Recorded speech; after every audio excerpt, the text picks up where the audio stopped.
다 같이 묵상 기도 드림으로 우리 수요 기도회로 나가시겠습니다. 기도하시겠습니다.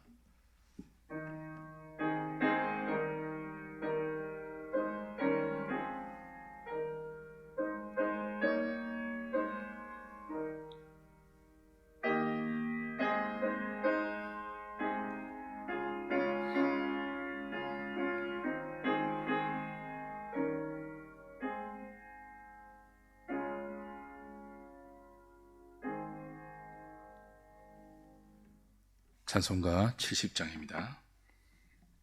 피난처에 있으니.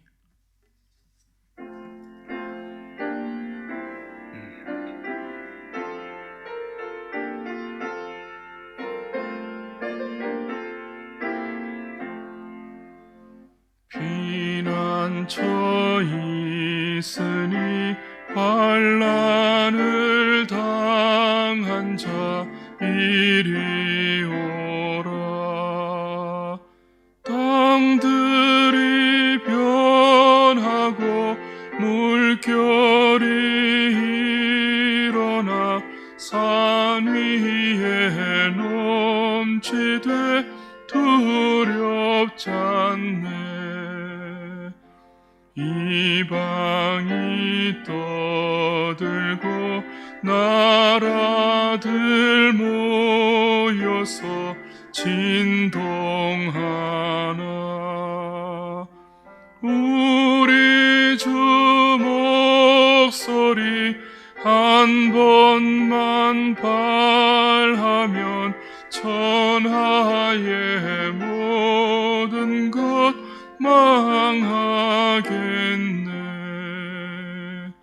만유주 하나님 우리를 도우니 피난처요.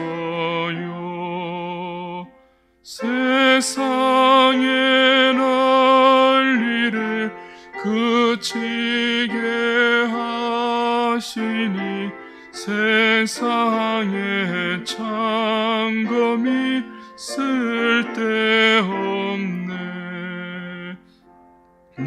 높으신 하나님 우리를 구하니 할렐루야.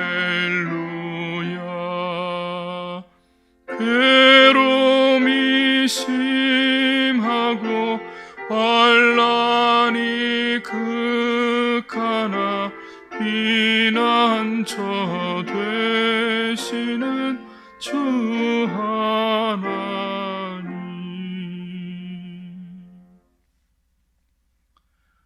4월 첫날입니다. 한 주간의 중간인 수요일이기도 하죠. 우리 시간 기도할 때 지금 전 세계가 어려움을 겪고 있는 코로나19 바이러스 사태가 어떤 하나님의 경륜과 뜻 가운데 허락된 것인지를 잘 생각하고 이 코로나 사태가 빨리 진정되어서 편안한 일상이 다시 회복될 수 있도록 주님의 은혜를 구하시고요.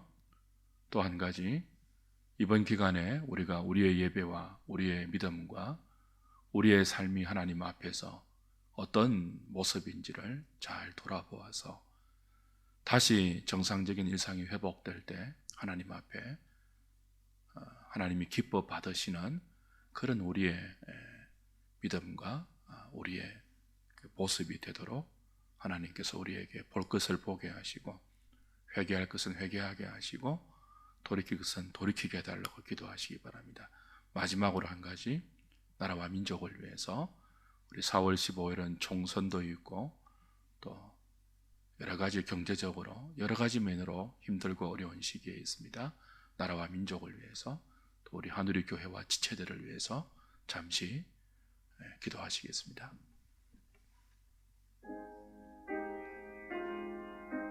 주님,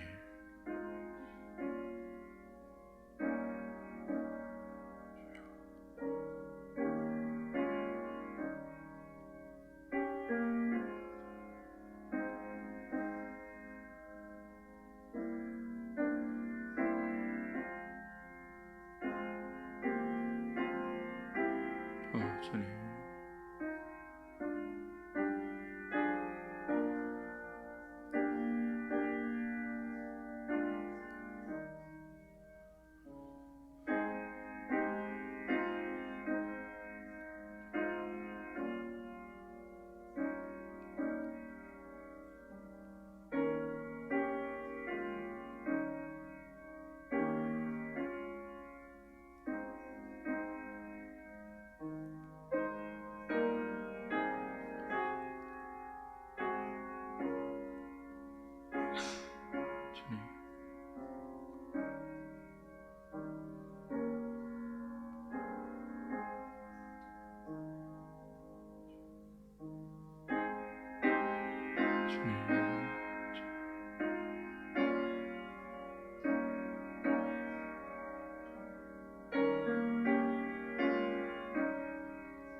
하나님 말씀은 신명기 12장 15절부터 32절까지 봅니다.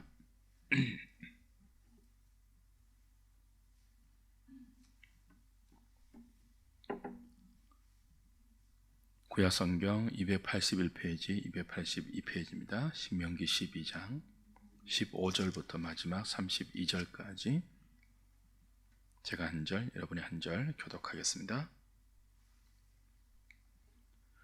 그러나 내 하나님 여호와께서 내게 주신 복을 따라 각 성에서 내 마음에 원하는 대로 가축을 잡아 그 고기를 먹을 수 있나니 곧 정한 자나 부정한 자를 막론하고 노루나 사슴을 먹는 것 같이 먹으려니와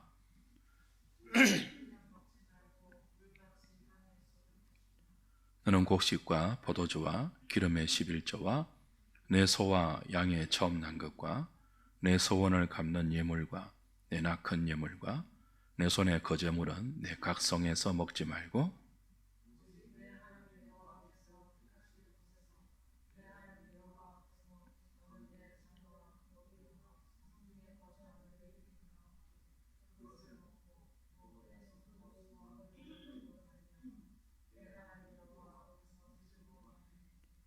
너는 삼가 내 땅에 거주하는 동안에 레위인을 저버리지 말지니라.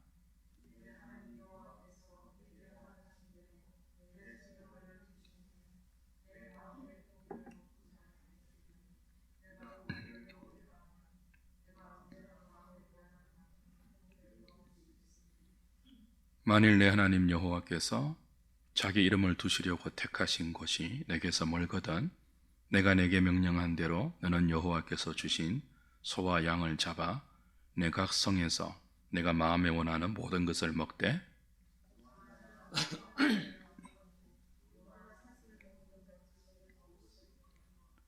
다만 크게 삼가서 그 피는 먹지 말라. 피는 그 생명인즉 내가 그 생명을 고기와 함께 먹지 못하리니 너는 피를 먹지 말라. 내가 이같이 여호와께서 어렵게 여기시는 일을 행하면 너와 내 후손이 복을 누리리라.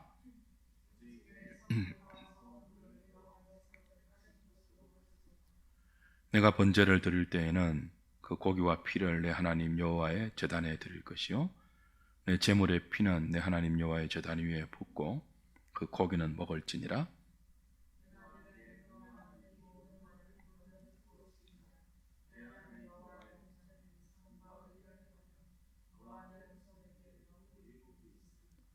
내 하나님 여호와께서 내가 들어가서 쫓아낼 그 민족들을 내 앞에서 멸절하시고 내가 그 땅을 차지하여 거기에 거주하게 하실 때에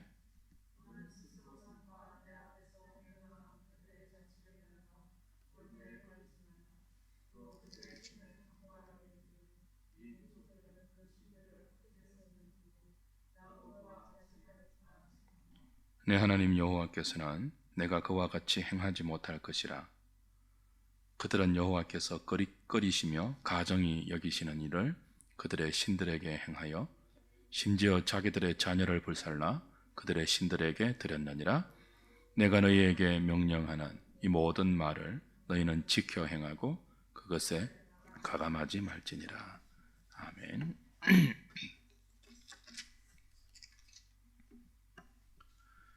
신명기 12장은 하나님 백성들이 하나님께 드려야 할 바른 예배에 관한 가르침이십니다.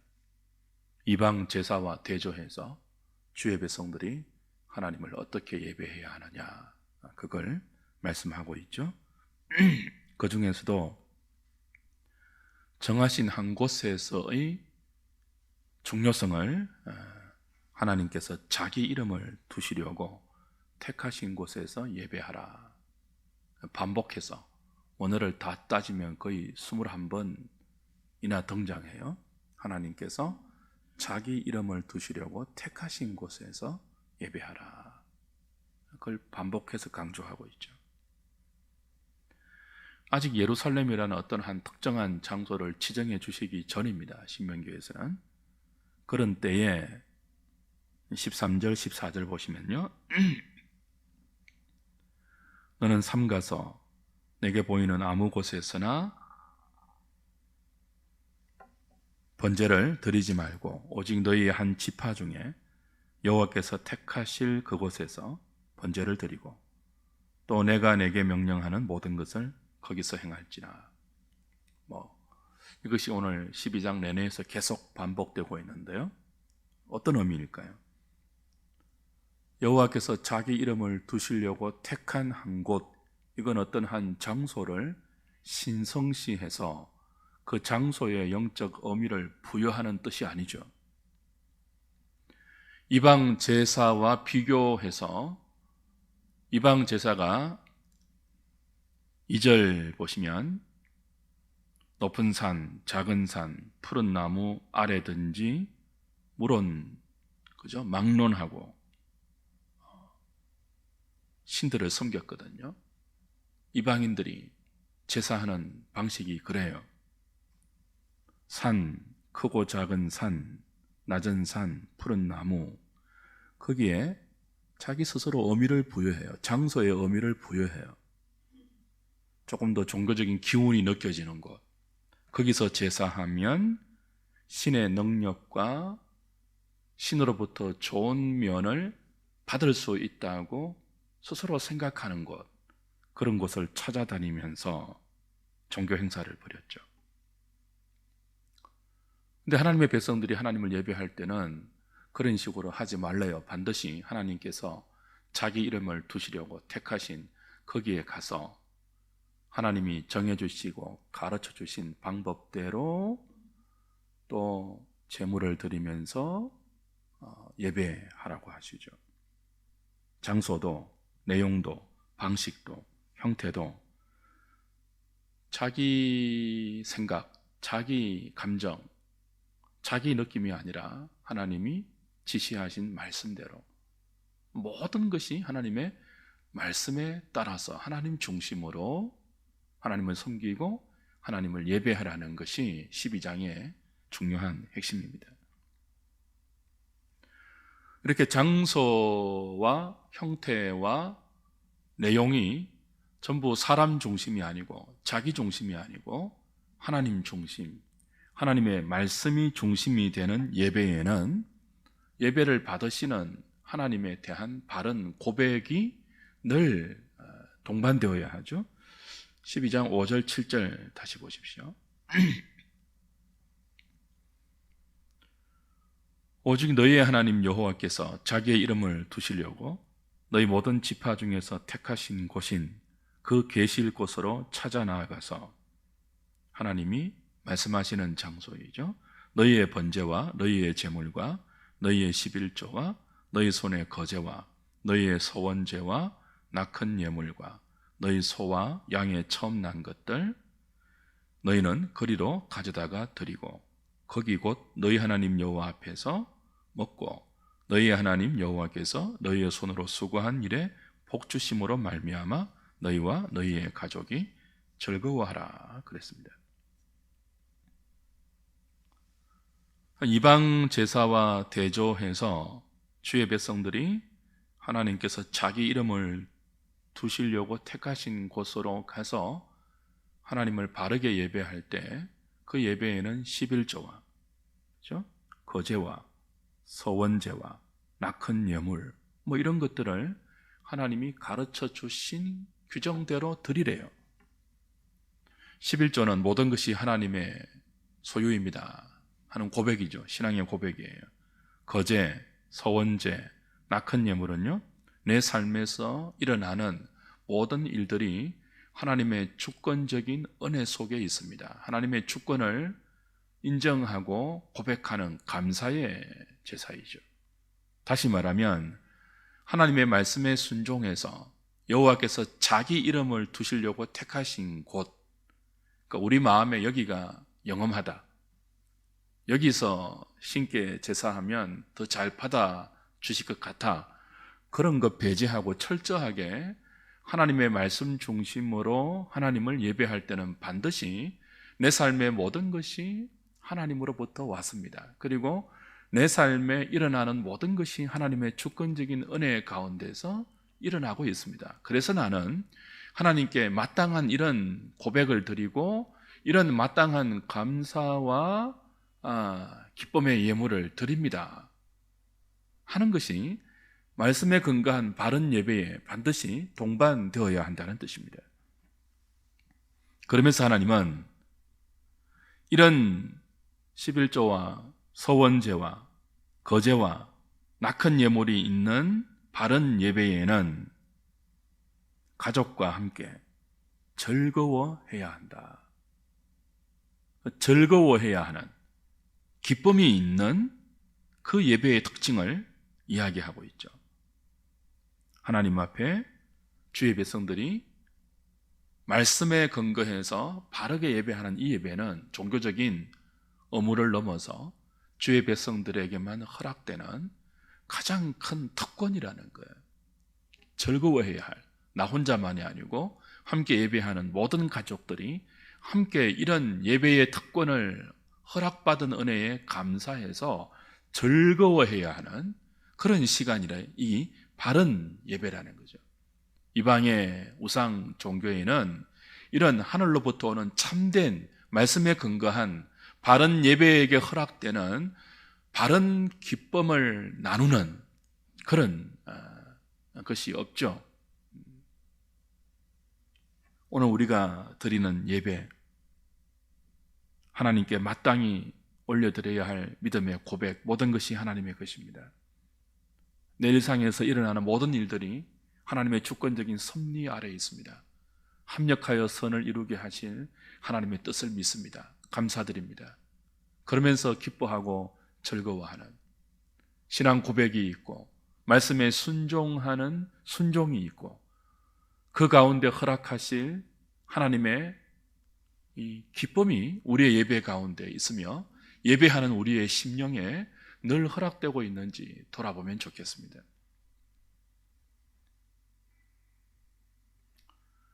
이렇게 예배에 말씀이 분명히 지켜지는 말씀 중심의 예배와 그 예배에 동반되는 바른 신앙 고백, 그리고 거기에 허락되는 하늘의 기쁨, 함께 즐거워하는 이 즐거움의 교통, 이런 것이 우리 예배 가운데 있으면요, 뒤따라오는 수반물이 있죠. 그게 무엇입니까? 예배를 섬기는 전적으로 제사에 헌신하는 레위인과 그들과 똑같이 기업이 없는 가난한 자들, 사회적인 약자들, 이 약자들에 대한 배려가 바른 예배 가운데 반드시 그 예배의 결과로 동반되어야 한다고 말씀하십니다. 12절 보십시오.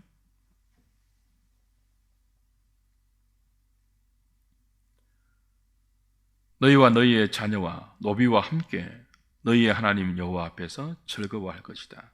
아까 예배할 때 온 가족이 함께 즐거워하라고 했죠. 그런데 그 즐거워할 때 자녀뿐만이 아니고 노비도 함께, 그리고 내 성중에 있는 레위인도 함께 즐거워하라. 왜냐하면 레위인은 너희 중에 본깃이나 기업이 없기 때문이다.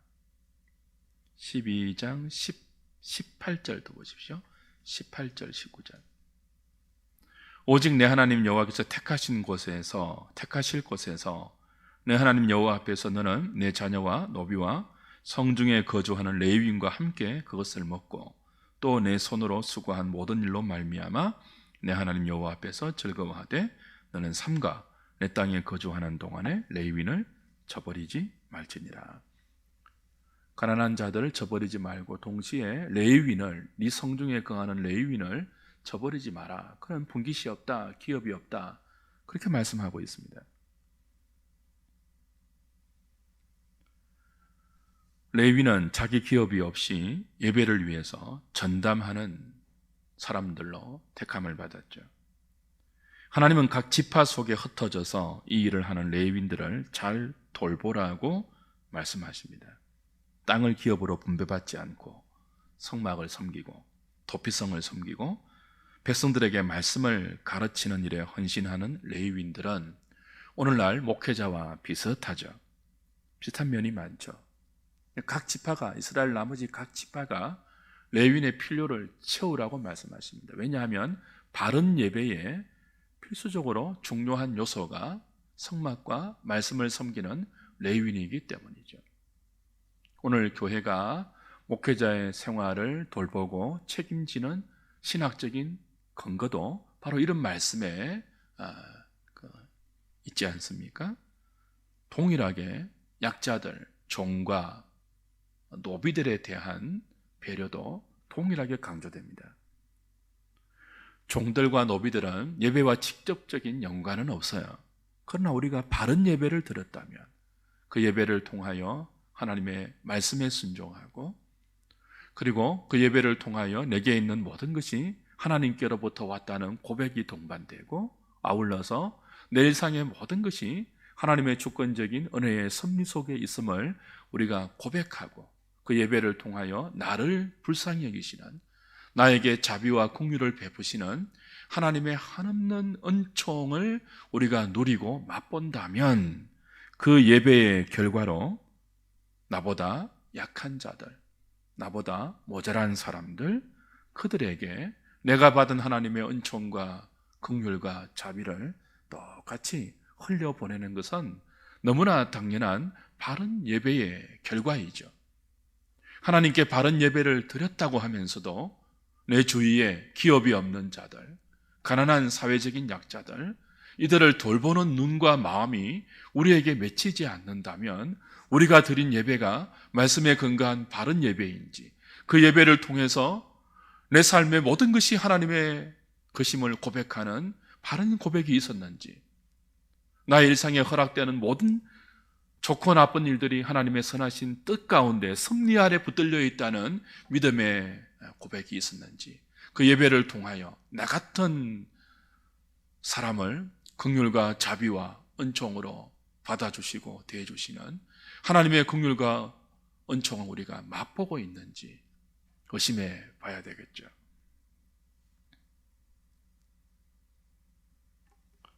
뿐만 아니고 오늘 본문이 집중적으로 강조하는 것은 고기 먹는 문제입니다. 이렇게 말씀 중심으로 한 바른 예배를 통하여 하나님의 긍휼과 자비를 우리가 누리고 맛보고 있다면, 일상의 고기 먹는 문제에 하나님의 뜻을 잘 분별하는 그런 자유와 조심성이 함께 우리의 삶에 나타나야 한다는 말씀입니다. 지금 아직 모압 평지에 있습니다. 지금까지 이스라엘은 광야를 떠돌았습니다. 이 광야에서 고기는 하나님께 제사할 때 드리는 제물이었죠. 근데 이제 가나안에 들어가면 그 고기를 노루와 사슴을 먹는 것처럼, 노루와 사슴은 제물이 아니잖아요. 양과 소와 염소도, 그리고 비둘기도 그 제사와 상관없이 그 음식으로, 일상의 고기로 먹을 수 있다고 하나님이 말씀하십니다.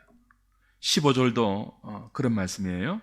그러나 내 하나님 여호와께서 내게 주신 복을 따라 각 성에서 내 마음에 원하는 대로 가축을 잡아서 그 고기를 먹을 수 있다. 정한 자도 부정한 자도 노루나 사슴을 먹는 것처럼 가축의 고기를 먹을 수 있다. 이렇게 고기 먹는 자유를 허락해 주십니다.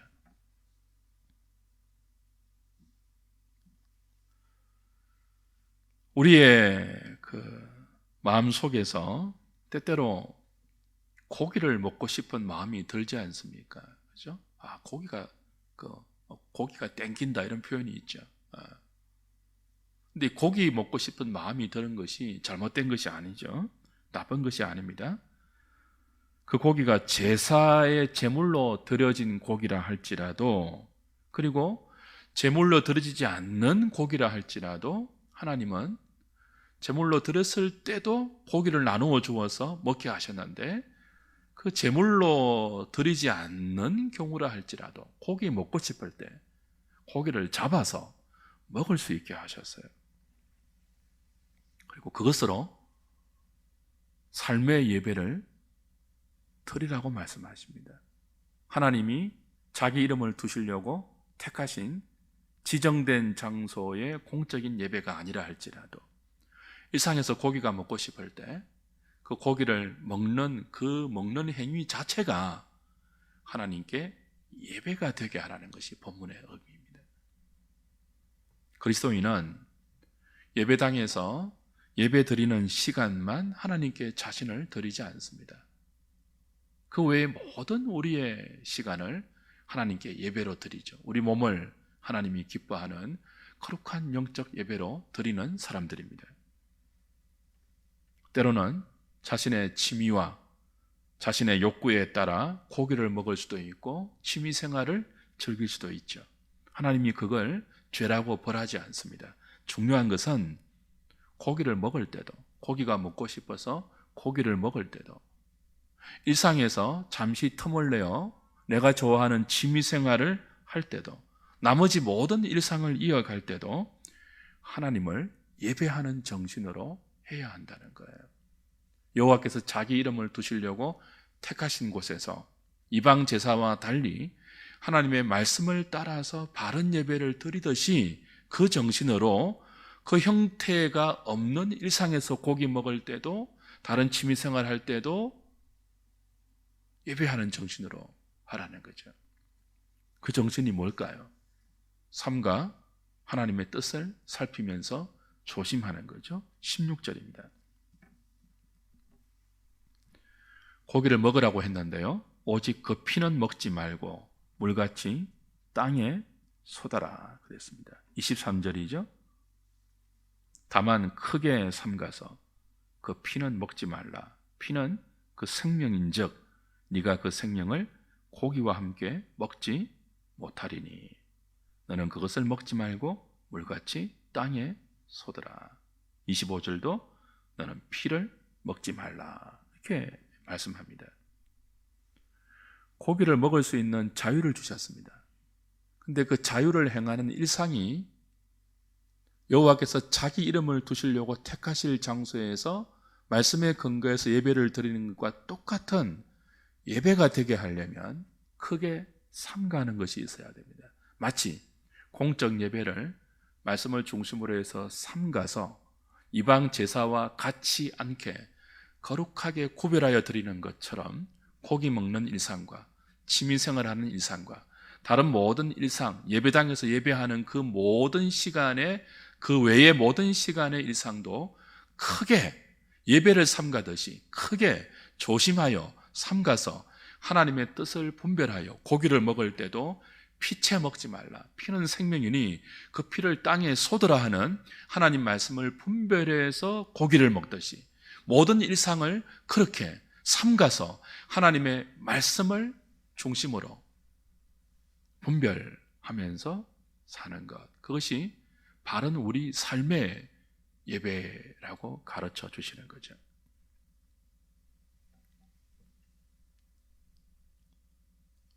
고기 먹을 때도 하나님의 뜻을 생각하는 저와 여러분 되기를 바랍니다. 문자적이 아니죠. 다른 모든 우리의 일상이 그래야 돼요. 무엇이 하나님이 기뻐하실까? 내가 지금 이것 하는 것 하나님의 뜻에 부합할까? 하나님을 경외하는 마음으로 늘 우리를 살피는 것, 우리가 드리는 영적 예배이죠. 이 모든 것에 공적인 예배, 하나님이 자기 이름을 두시려고 택하신 장소에서 말씀에 근거해서 하나님을 예배할 때도 그렇고, 똑같은 정신으로 고기 먹을 때, 다른 일상을 살 때도, 그죠? 우리가 말씀을 가감해서는 안 돼요. 32절을 보겠습니다. 오늘 결론입니다. 내가 너희에게 명령하는 이 모든 말을 너희는 지켜 행하고 그것에 가감하지 말지니라. 자기 이름을 두시려고 택하신 곳에서 함께 모여 예배할 때도 말씀에 가감 없이, 그리고 제사 드릴 때 아닌 고기 먹고 싶을 때 노루와 사슴을 먹는 것처럼 가축을 잡아서 고기 먹을 때도 하나님 말씀을 가감하지 말고 피 먹지 말고 땅에 쏟으라고 했으면 그대로 지켜 행하라는 뜻이죠. 모든 것에 하나님의 말씀에 가감이 있어서는 안 된다고 말씀하십니다. 근데 많은 경우 우리가 지난번에도 보았다시피 우리의 생각으로 하나님 말씀 아닌 다른 곳에서 우리의 예배이든지 우리의 일상이든지 종교적 열정을 배운다든지 삶의 스킬을 배워와서 하나님 말씀이 명하지 않는 것까지, 그죠? 보태거나 뺄 수 있다는 거죠. 특별히 하나님께서 오늘 예를 들어 주시는 것 29절 30절 보면은 31절까지 보면, 그죠? 자기 자녀를 불살러 그들의 신들에게 드리는 가나안의 이방 제사, 그것들을 30절에 보면 탐구해서 나도 그와 같이 하겠다, 그런 생각하지 말라고 하셨죠. 우리가 얼마나 어리석은지 다른 데서 종교적인 열정을 배워와서 우리의 신앙에 접목시키려고 해요. 자꾸 자기 자식을 불살라 바치는 것, 다른 말로 하면 얼마나 큰 종교적인 열정입니까? 그보다 더 큰 열심이 어디 있습니까? 자기 자식을 불살라 바치는데요. 야, 저거 이방신을 제사하는데도 이렇게 열심을 내는데 우리도 더 열심을 내어야 하지 않겠느냐라고 하면서 어디까지 갈 수 있죠? 말씀을 가감하는 자리까지 능히 갈 수 있다는 거예요. 그래서 하나님이 딱 대어놓고 말씀하십니다. 그거 하나님 가정이 여기신다. 탐구하지 말라, 그런 식으로. 하나님이 너희들에게 가르쳐 주신 말씀만으로 충분하니까 그 말씀을 벗어나서 다른 거 배우려고 하지 말라. 우리 예배가 더 뜨거워지고 더 감동이 있는 예배가 되기 위해서 다른 데서 찾을 필요 없다는 거예요. 우리의 삶이 더 행복한 삶이 되기 위하여 하나님 말씀을 벗어나서 다른 데서 궁구할 필요 없다는 거예요. 말씀을 가감하지 말라고 합니다.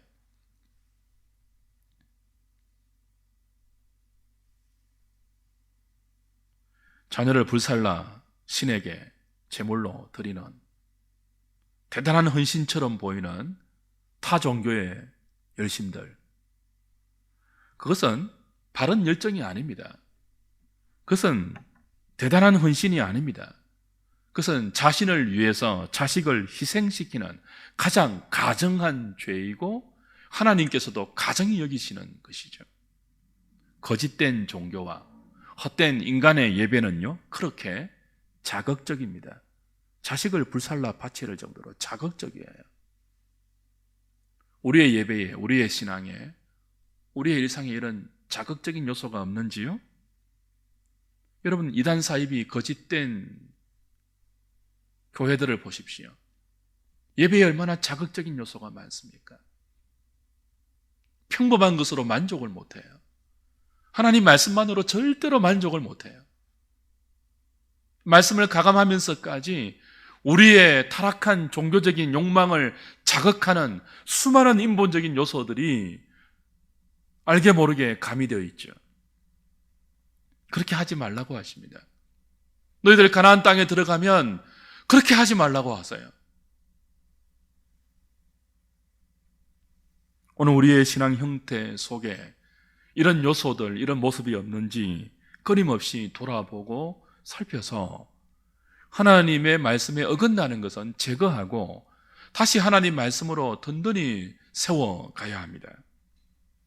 말씀을 가감하면서까지 우리 안에 있는 헛된 종교적인 욕망을 자극하면서 사람들의 헌신을 강요하는 그런 말도 안 되는 인본적인 예배 사라져야 하죠.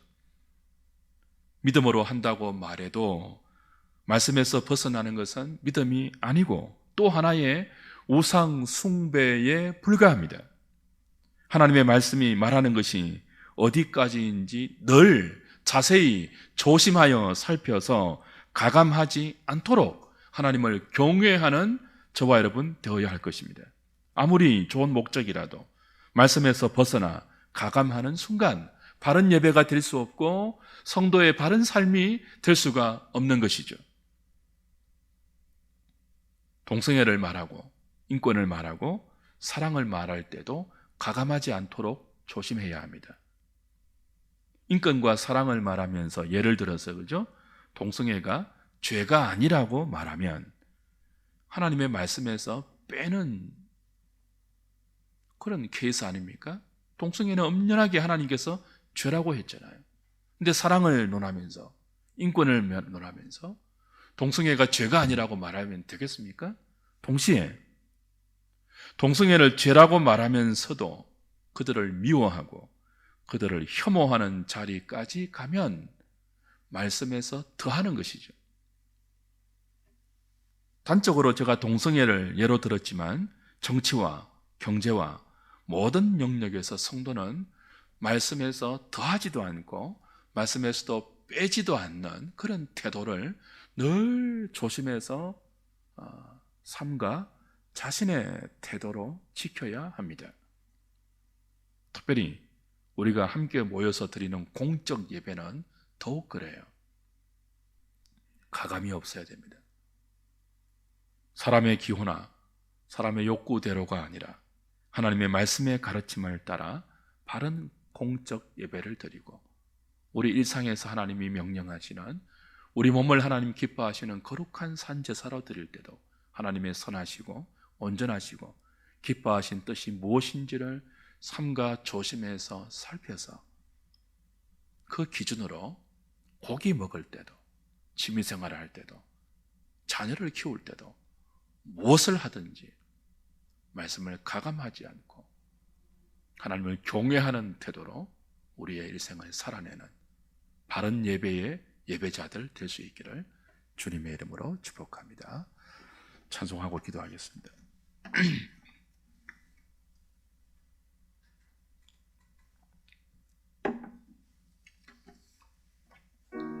415장입니다.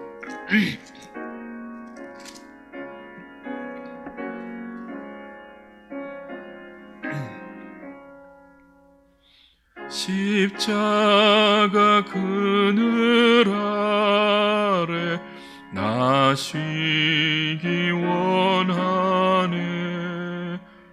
저 햇볕이 뜨겁고 또 짐이 무거워 이 광야 같은 세상에 늘 방황할 때에 주 십자가의 그늘에 내 쉴 곳 찾았네. 내 눈을 밝히 떠서 저 십자가 볼 때 날 위해 고난 당하신 주 예수 보인다. 그 영상 볼 때 내 맘에 큰 찔림 받아서 그 사랑 감당 못하여 눈물만 흘리네. 십자가 그늘에 선하기리 살겠네. 나 사모하는 광채는 주 얼굴뿐이라. 이 세상 나를 버려도 나 두려움 없네. 내 한량 없는 영광은 십자가 뿐이라. 아멘. 일거수일투족 생각과 몸의 행위와 모든 것에 있어서 하나님 아버지의 말씀을 가감하지 않고 자신의 삶에 그대로 순종시켜서 살아내신 분이 있습니다. 우리 주 예수 그리스도입니다. 우리가 왜 십자가에 우리의 시선을 고정시키고 끝없이 그분을 주목해야 하겠습니까? 주님을 바라볼 때만 주님이 사신 대로 우리의 예배와 우리의 일상이 말씀을 가감하지 않고 하나님의 뜻을 온전히 붙들고 따라갈 수 있는 그 은혜가 우리에게 허락되기 때문입니다. 십자가 그늘 아래에 나가서 그 그늘에서 쉬는, 그래서 그 그늘에서 주님이 가신 그 길을 주님의 손에 붙들려서 말씀을 따라 잘 가는, 그 말씀을 따라 예배하고 그 말씀을 따라 사는 우리 하누리 식구들 될 수 있도록 우리 이 저녁에 하나님 십자가 그늘 밑에 나아가 피난처 되시는 주님의 날개 아래 우리가 머물겠습니다. 은총과 자비와 공유를 베풀어 주시고 우리의 눈을 열어서 본깃이 없는 자들의 필요를 보게 하시고 하나님께서 내 필요를 보셔서 채우듯이 바른 예배자로서 하나님의 요구를 외면하지 않는 저희들 되게 해주십시오. 그리고 고기 먹을 때도 무엇을 하든지 우리 기분대로 하는 것이 아니고 주의 뜻을 좇을 수 있는 하나님을 경외하는 마음을 잃어버리지 않게 하여 주시옵소서. 기도하시고 나라와 민족을 위해서 기도하시고 총선을 앞두고 국민들의 마음이 나눠지지 않도록, 그것이 우리의 마음을 나누게 할 충분한 이유가 되지 못해요. 정치 그것이 형제들을 분노로 서로 적으로 돌리는 그런 어리석은 결과를 만들어서는 안 되죠. 하나님, 총선을 통해서 나라가 두동강 나지 않도록 서로 이데올로기가 다르고 정치 이념이 달라도 하나 될 수 있는 그런 은혜를 우리 가운데 부어달라고 나라와 민족을 위해서 기도하시고 코로나19 바이러스 사태를 위해서 빨리 진정될 수 있도록 기도해 주시기 바랍니다. 기도하시고 자유롭게 돌아가시겠습니다.